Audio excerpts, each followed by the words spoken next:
Hello, I'm Pamela Davis. Welcome to episode 137 of the Well Done Life podcast.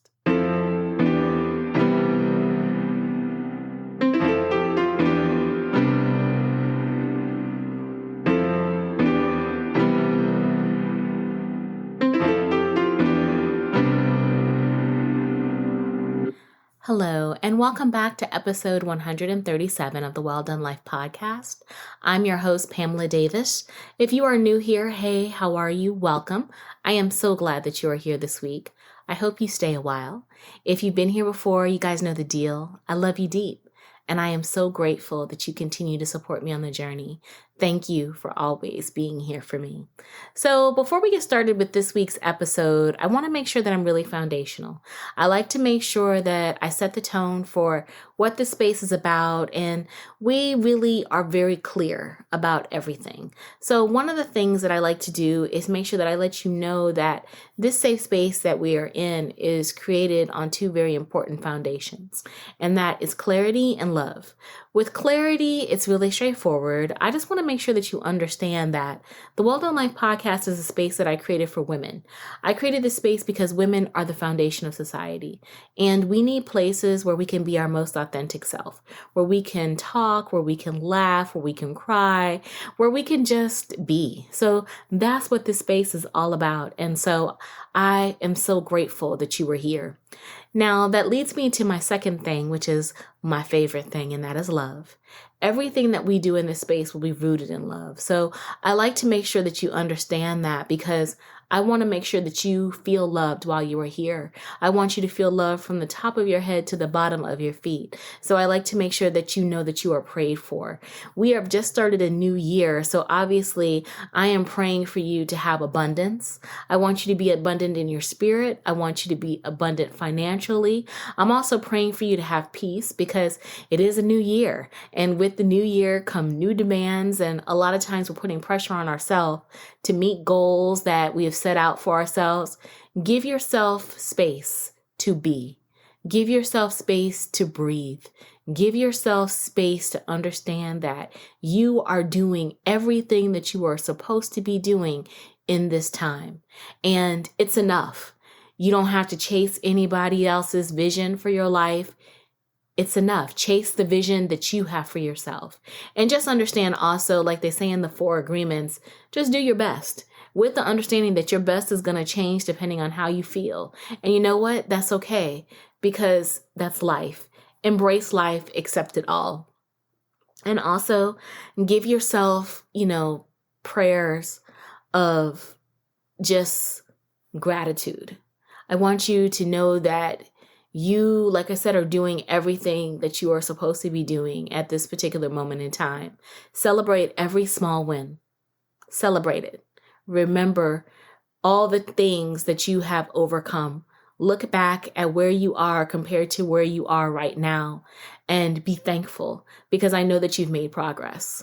You might not feel like you have, but you have. And I'm sure if I were to sit with you, I could see movement in your life. Give yourself the space to be able to create that level of gratitude for every move that you've made, because that gratitude is going to help you as you move forward.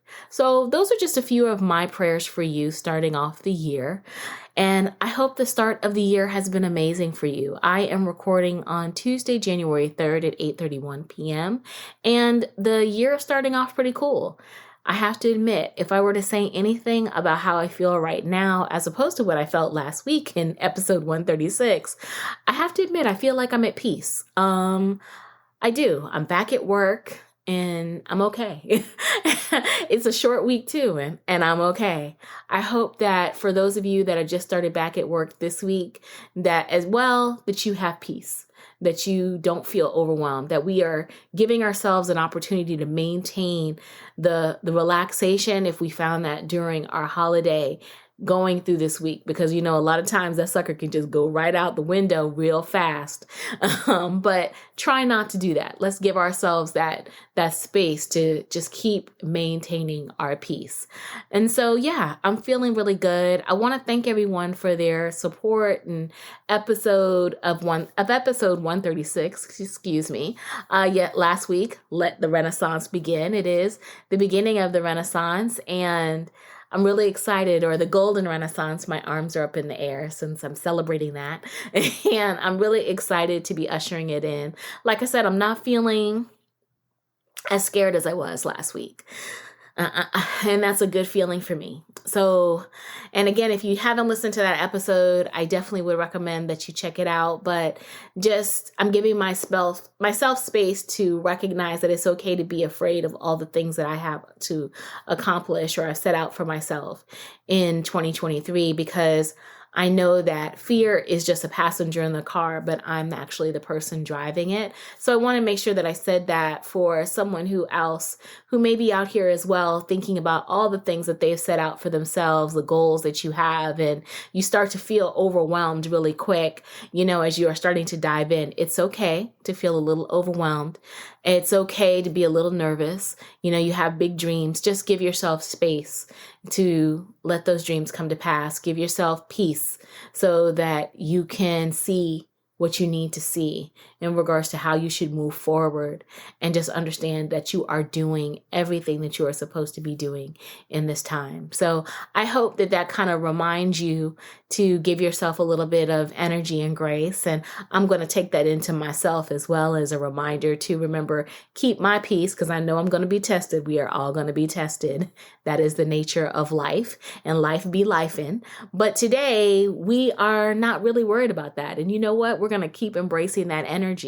And that's why I am very excited about bringing you our first guest of 2023. Yes, I chose a very amazing lady for our first guest. And we had a really cool conversation. We actually just spoke about an hour or so ago. And so it's fresh, hot off the press. And I must say, Miss Mazda Miles is energy. She is faith. She is laughter. She is light.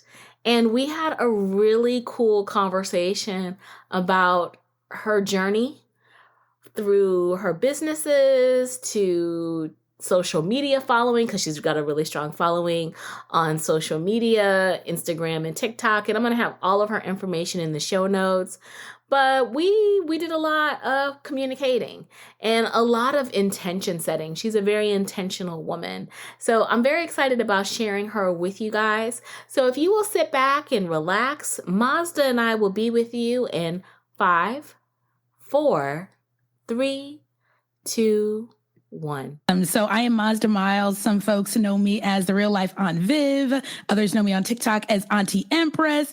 I am just who I am. I just try to be authentic and live my life out loud, and unapologetically all the things that I am. So businesswoman, yes. Entrepreneur, yes. Auntie to many, yes. A spiritual side, entrepreneurial side, all those sides. So I'm looking forward to this conversation as well. Me too. And it's funny because I always like to do a little research on my guests before we get started. And one of the things I noticed when I was doing some research that just caught my eye is that you call yourself the professional fire starter. So, I do. Fire starter has like a crazy kind of connotation, because if you're a little dated like me, you remember the girl with the movie. I think it was like Drew Barrymore, and she was setting stuff on with her mom. Oh, I remember FireStarter. Yes. So why don't you kind of give me a little bit of backstory on how you became a professional fire starter?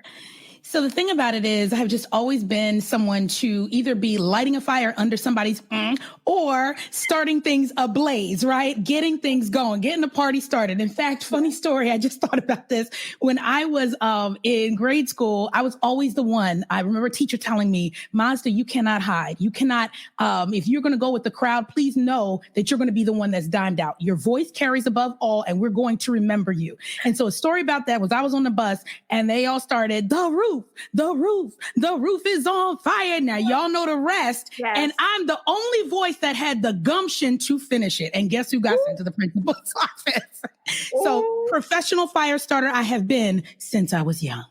I love that. And yes, that means that you're the fire starter and the party goer. And see, you're the person I would want to sit next to. Because personally, I'm one of those kind of people. I like to sit next to the person who has the most fire because you're going to get the best conversations and stories. You know it. I love that. And that makes me ask you a question then. So when is the last fire? What's the last fire that you set? Ooh, the last fire that I set, I think was actually when I trademarked and took on Firestarter. I wouldn't say the very last, but we're coming into a pandemic, right? And Right. everybody is like, and I have a professional events company. We are all about live events, bringing people together. And suddenly the world is like, bring no one together. Stay in your house, sit down, be quiet, stay away. And I'm like, how am I going to survive this? And immediately I started thinking about just my years and my time as an entrepreneur, and that I started my business in the beginning of a recession back in 2010, right? And so in my mind, I was like, this is the time to teach women in particular to take the risk, jump out there. If you can start a business and you can make it when no one is buying, you can make it when everybody is buying. So now that you have some downtime, let's start these fires. So that's actually what got me to even, the Firestarter brand and really saying, yeah, let's start these fires. I love that because I mean, especially in a downturn like that, like, yeah, COVID threw all of us for a loop. And for you to still want to be out here setting fires and trying to pivot, that definitely shows a lot of self awareness on your part. How do you keep your fire stoked?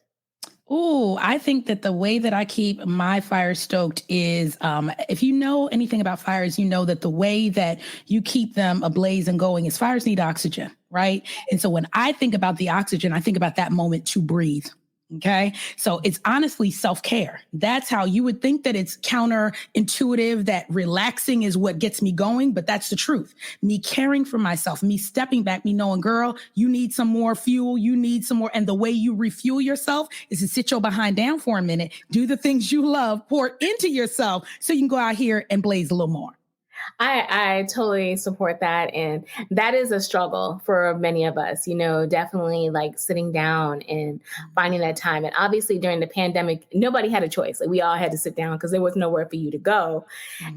So I totally can see how that fed into you. Was that kind of like when you also started getting more into your spiritual side? Absolutely. I was, born and raised in the church, right? But my entire life, I was also someone that pushed the envelope. I was the one that asked the questions in youth group. I'm like, no, it doesn't mean this. I don't think it means this. And that was me. And I'd be the one they'd be shutting down like, no, it means this, right? And so that was always me. And so in the pandemic, suddenly you were not in the quote unquote church building like you were. If you were a Sunday, Wednesday, Thursday, Friday church goer minister, all of that was me. You had a moment to breathe and think through and have your eyes and ears open to more than you've always been taught. And so that is what the pandemic did for me. And honestly, I believe it did for a lot of people. They had the opportunity to explore beyond what they've always just accepted because it's all they ever knew and it's all they ever had time to know. They didn't have time to go explore anything else because before you turned around, you're going to be in church again. Very true. And it was different. I mean, especially for people who are like consistently, used to going and fellowshipping with people. And I did see, I have to admit myself, I'm more of the online worshiper. I find, my substance that way. Yeah. For you, I mean, obviously you have a really strong following on TikTok and you dive in, like you said, to the different aspects of spirituality. What were you like? What were you raised as? Were you raised? I know, like for myself, my parents couldn't get it together. I guess my dad was raised Seventh-day Adventist and my mom was raised Baptist. And so they just kind of made a pact like, look, we will give them the foundation, obviously, of God and the Bible. And we read the Bible, we talked about it, but we never were organized church people growing up. So they were like, we're going to let you guys figure that out. But, for yourself, were you raised a specific denomination growing up? I was, to begin with, early in life, it was Baptist, and then it went to Holiness Pentecostal. Okay. And so, yeah, Holiness Pentecostal, honey. And that went all the way through like my later, like tween years, all the way up through college and on and on and on. Okay. And so, yeah, having that kind of foundation, that's right up there with like Kojic with the Church of God in Christ. Like, I was in Church of God in Christ. I am a licensed evangelist in the Church of God in Christ. Okay. So you have, like you said, that you have that strong foundation already. And it's something that obviously you felt passionate about, you led to. How did you kind of get into the hoodoo? So let's kind of talk about it. Because, you know, hoodoo and Church of God in Christ don't kind of go together. A baby, but it does, because the Bishop C.H. Mason was, if you know the story and the backstory, there is actually a photo of him with his tools. Okay, so Church of God in Christ, very much on a broad scale. There's kind of a sect that are like, we don't believe that he wasn't a root man. He was not. But then there's all this evidence that, you know, his background, and his mother was from the Congo, and all of this background of him understanding that his spirituality from his original land was not to be extricated from what he understood and what he began in the church. And quite honestly, the reason I can hoodoo the way I hoodoo is because I was in the Church of God in Christ. It's really not that different than people think. I actually have a series on TikTok where I talked about, all of the comparisons of it. And people were like, oh. And I think that that's an important conversation to have, because, like, even though, like I said, my parents really didn't get it all together, my parents grew up in the South, and they heard those stories of, you know, Minerva and all the hoodoo, the paint throughout the South with the blue. That's our culture and our history. Exactly. And so I think it is important to have that conversation, because I always like to tell people personally, I feel like there are many warriors in the kingdom of God. Yes. And so you have to have a little bit more perspective. You put God is busy. I know that's right. He is super busy. And believe me, he's got all these different warriors in the kingdom of heaven who you can talk to, you can pray to, and he will not be upset. God totally is cool with it, because they're tight like that. That's right. I love that. I love that analogy. They're tight like that. Exactly. Like that. And it's not a big deal, because that's our culture. Yes. What made you tap more into that? Because I mean, obviously you were able to denote that is a part of the Church of God in Christ, but how did you decide that this was going to be something that you were going to elevate in your message? Because it could be controversial, you know, old school Baptist, old school Church of God in Christ, Pentecost people don't want to hear that. This is the truth. This is the truth. I think for me, it was very much so that I could not ignore my own calling anymore. I realized that while I had all of this, Pentecostal and holiness upbringing, even Baptist upbringing, I was seeing that there was a piece to me that was being denied and missing. And that was almost like there's a scripture that says a form of godliness, but denying the power thereof. I felt like there are times that we were denying the power. We were denying other opportunities for us to move in totality and to see the entire picture. And truly, I began to realize that a part of the reason that hoodoo and our culture has been removed is because of colonization. And I just doubled down on the fact that you're not going to take where I came from and who I am from me and tell me that my ancestors and their ways are evil. I just doubled down on it's time to decolonize Christianity. It's fine to be. I'm not saying that we cannot be that if that's what we are, if that's if that's your faith tradition, but we're going to decolonize it. We're not going to allow it to be at the behest and the decision of those that have oppressed us. And that's a word right there, because we don't really ever talk about it from the decolonization standpoint. Because I mean, we have to think back in the sense that from history, religion was used against Black people for control. And so obviously coming from Africa, to your point, we came with our own traditions and histories and beliefs. Yes. But then when we came here, it was leveraged against us with Christianity as a form of control. So it's not to take away from the power of God, because I am that person who does believe that God died on the cross, rose on the third day. Mm-hmm. But at the same time, I'm also the person who understands that I will leverage Florida water. I will burn the sage. I will wear the waist beads. I will pray to my ancestors along with God and cover myself completely and my family, because I know that my religion is rich and I know that there are many warriors in the kingdom of God. And I think having people like you who are able to explain it from a historical, factual sense is very important. But again, I have to admit, how do you handle the hate? Because I'm sure there's got to be a little bit. You know what? Yeah, there is. There is. I get the comments, you the devil and you sending everybody to hell and it's witchcraft and it's all those things. And really, I just have to, it has to not, I don't take it personal. What I do is I lead with understanding and compassion. Things are scary. This took years, centuries of oppression to get into a mindset that would have our people fearful of anything other than what we've been told. And so instead of me being angry or upset or, oh, you're calling me this, I know who I am. I really just say, okay, chew up the meat, spit out the bones. If it's not for you, all love to you. But for those that want what I'm delivering, here you go. Here's the meal. And that's powerful, because even as we're talking about, obviously, spirituality and religion, that's just one aspect of obviously who you are. And you really hit it on the head when you said, I am who I am. Mm-hmm. How did you lean into your call?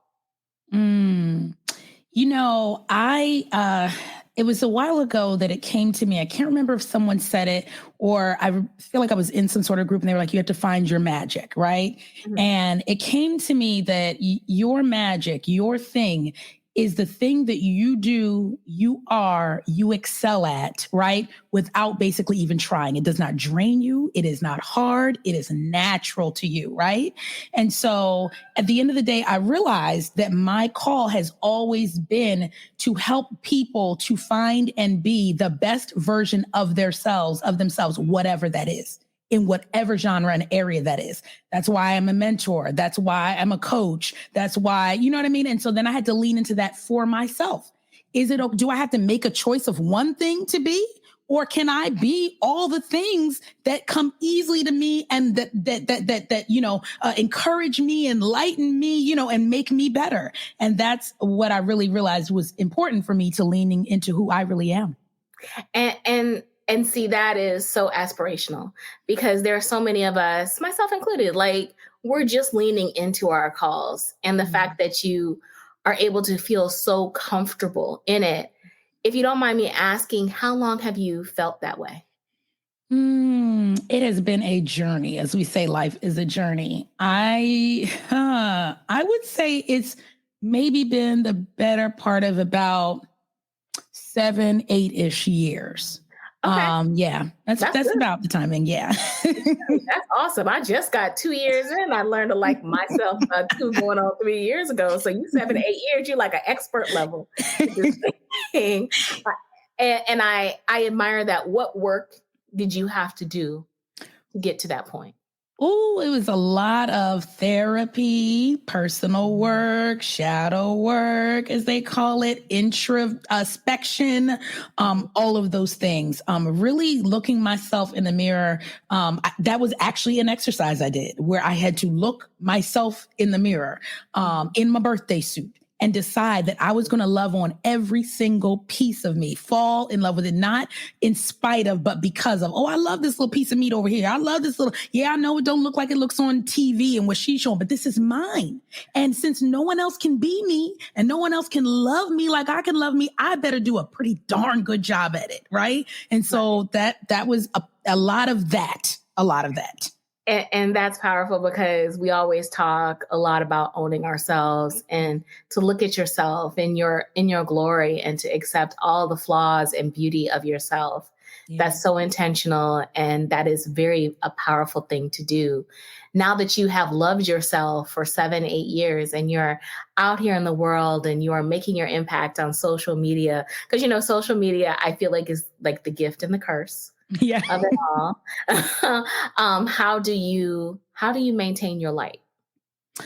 You know what? I have to always kind of like, you have to come back to zero, to yourself, because I'm not going to lie and act like, you just arrive somewhere. You don't arrive somewhere. You're loving yourself and all that. And then something happens. You get knocked off your peg. You have a failure. You have something that you thought would go one way and it didn't. You mess something up and you have an opportunity in that moment to say, oh my gosh, I'm so old. Did I, you know what I mean? And Right. sometimes I do. Let me keep it 100% real. Sometimes I do. It's not about whether or not you have that moment or those moments or that days. It's whether or not you come back to yourself. You find your center and say, wait a minute, hold up. This one moment does not define me. This mistake does not define me. I have so many other wins. And my favorite quote is by the late, great Nelson Mandela, which when he said, I never lose. I either win or I learn. And I added to that by saying, and learning is winning. So I always win. Right. And so that's my motto. And I love that because you have to me, you have to speak over yourselves, especially in those moments when you're struggling. It's like you are your biggest cheerleader all the time. When is the last time that you felt like you failed at something? When was it? It was like 3 weeks ago.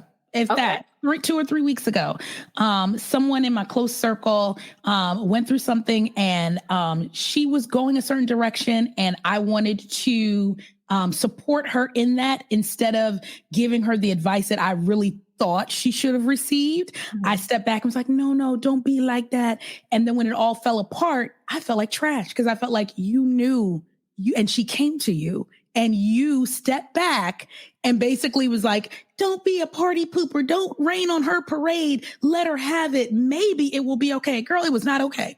And I shouldn't. And that thing crushed me for a minute. Like it really, because to have to hold her and love on her. And she was gracious to me. No, mama, it was fine. Cause she called me mama. No, mama, it was fine. And all that. And, but it took me a couple weeks I literally had a confidence issue for a second where I really was like, oh my God. And it was another friend of mine that was like, girl, snap out of it.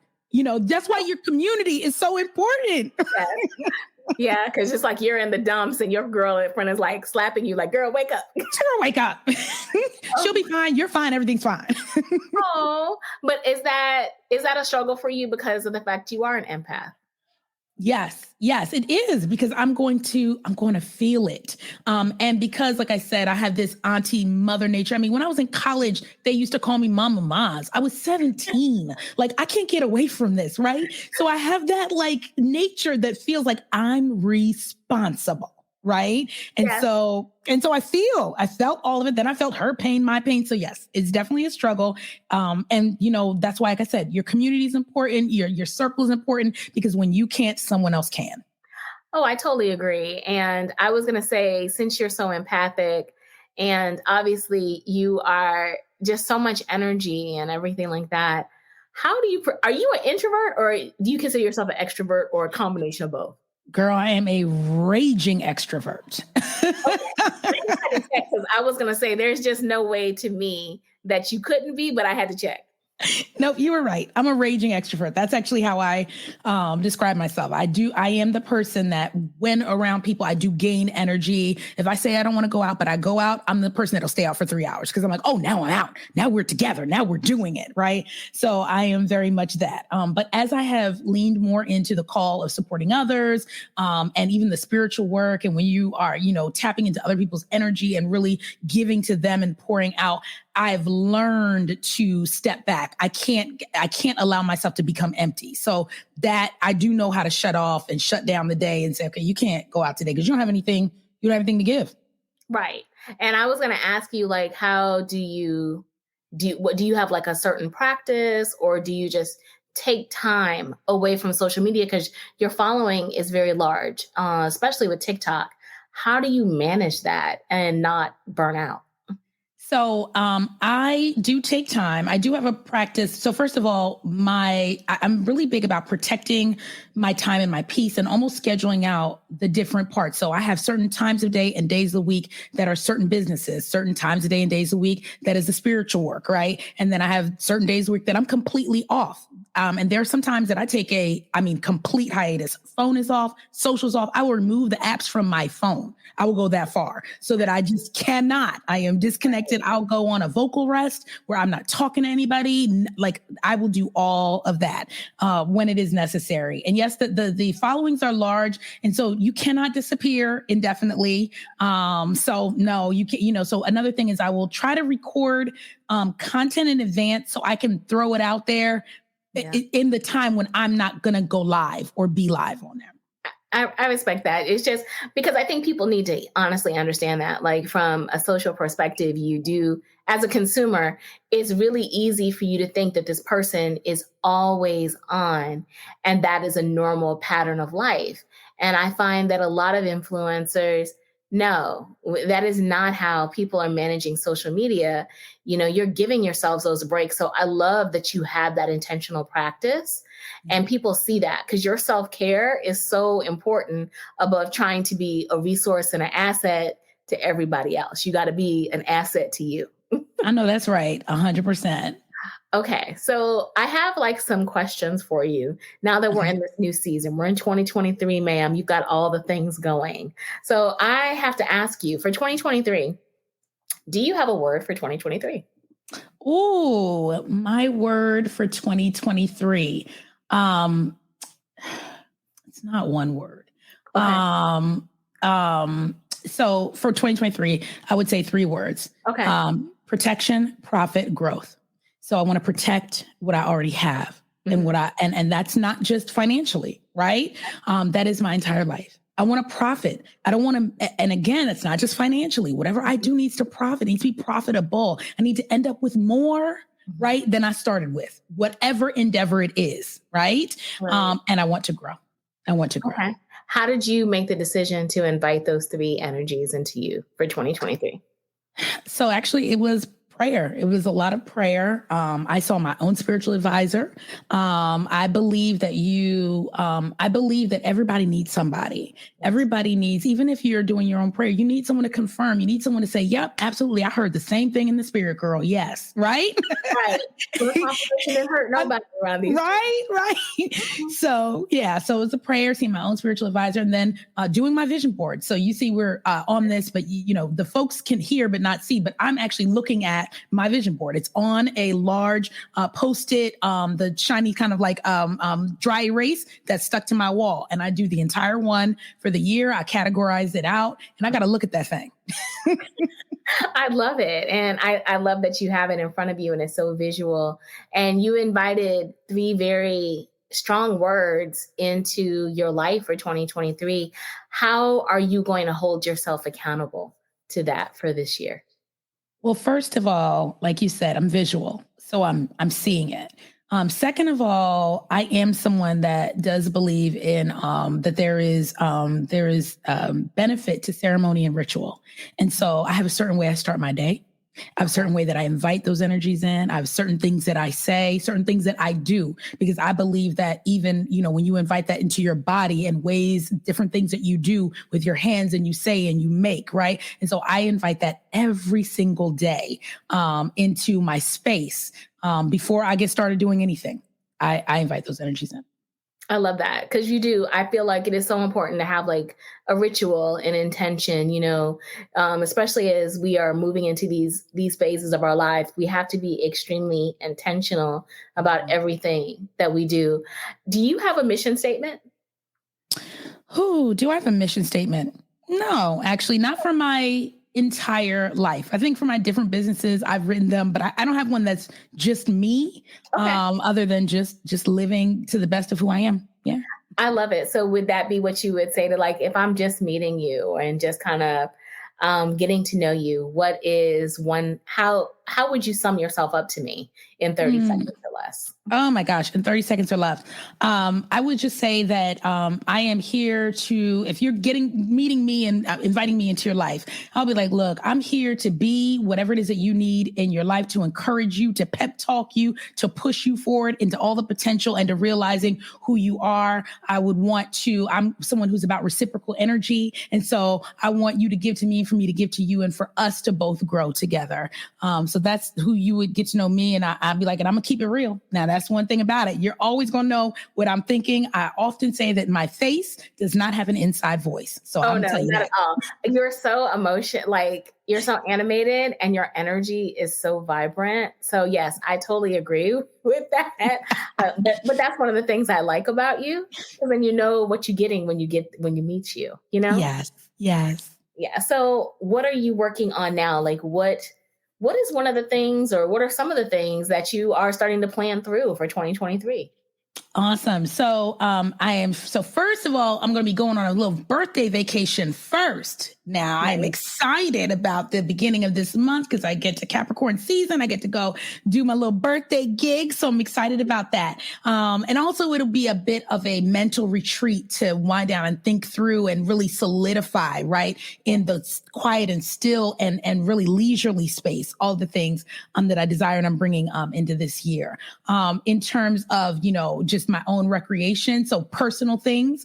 I intend to, I have a friend who's been bugging me forever to please gig with him. I am a singer. And he's like, will you please gig with me in 2023? I'm going to put together a band and will you gig with me? And I'm like, I promise I will. Oh my God, like you're a singer, ma'am. Like what do you not do? I love it. I don't know, girl.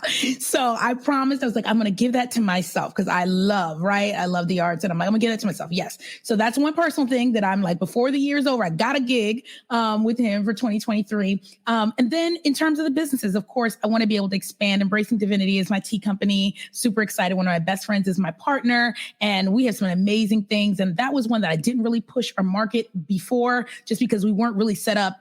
Now I'm a marketer and I'll grow a business. And I was like, I don't want all these orders coming in. We can't fill them. So hold on a second. Okay. But in 2023, we're going to blow the roof off of Embracing Divinity. Okay.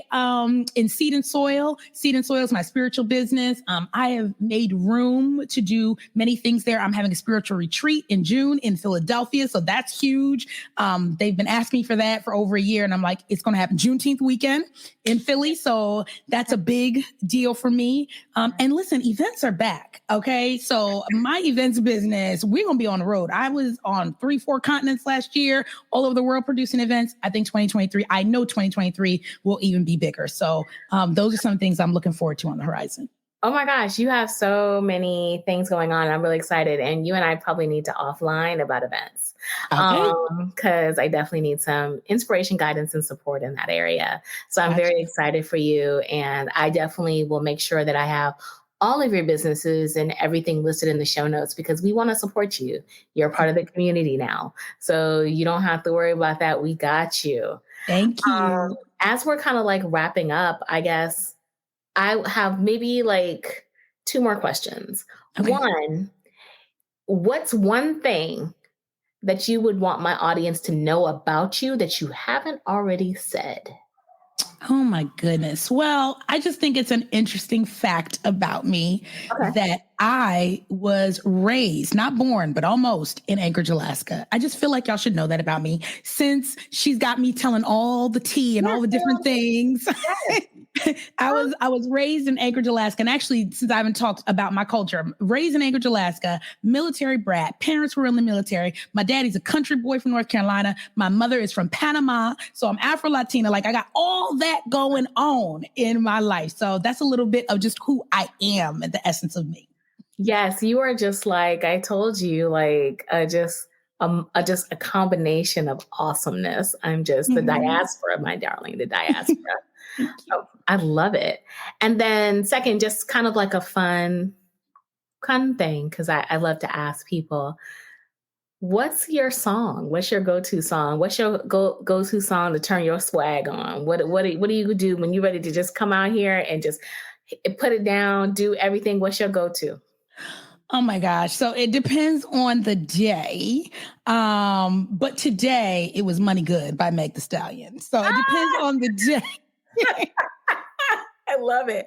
I have to listen to that. I don't have Meg Thee Stallion knees. I was going to say, do you have Meg Thee Stallion knees? I do not have Meg Thee Stallion knees. I'm not going to sit up here and lie to you. Okay.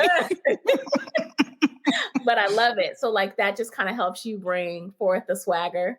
Yep. Absolutely. That brings, it's all about like I said, like the mood. I mean, some days it's gospel, but listen, you're starting a year. I got these goals in front of me. I'm like, Meg is on it. I ain't got to worry about money good. I'm like, that's what I needed in my life. Yes. The abundance. This money is good. The money is good. Money good. Exactly. Oh my God. I love it. Yes. See, I like that because we all have those theme songs. We do. We all have some kind of song that we put on just to kind of help us.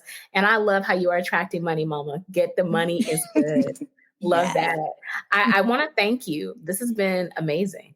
Yes, the same. I am so excited that we did this. I'm so honored that you allowed me to be your first guest of 2023. Thank you so much. I'm so glad. And I can't wait to hear us back. But this has been the most amazing conversation. Absolutely. So guys, I'm going to have all of Mazda's information in the show notes. Please make sure that you like, share, and follow because she is on the social. So I was going to say, before we wrap up, why don't you roll down where we can socially support you as well? And we'll wrap it up there. Awesome. So you can socially support me on my personal page on Instagram, which is at Mazda Miles. There's an underscore after that, at Mazda Miles underscore. Somebody else took my name. And on TikTok, I'm just at Mazda Miles, and you'll find me on both of those platforms. If you want to support my businesses, at Embracing Divinity on Instagram and at Seed and Soil on Instagram. So we'll make sure they're in the show notes, but that's where you find me. Absolutely. And we will definitely be supporting you. And I would love to have you back. I would love to be back. Yes, because we should have like a good conversation. We have a lot to talk about. Yes. Areas that we could just dive into. So we will. I will have you back at some point, I'm sure. So guys, I just want to thank you for listening. I will have everything in the show notes. Mazda, thank you again for being so amazing and blessing us with your energy and just your passion and everything. You're a light, and I'm so glad to have you as a part of the Well Done Life podcast. My pleasure. Thank you. Thanks, guys. Have a great rest of the day and take care of yourselves. Talk soon. Bye-bye.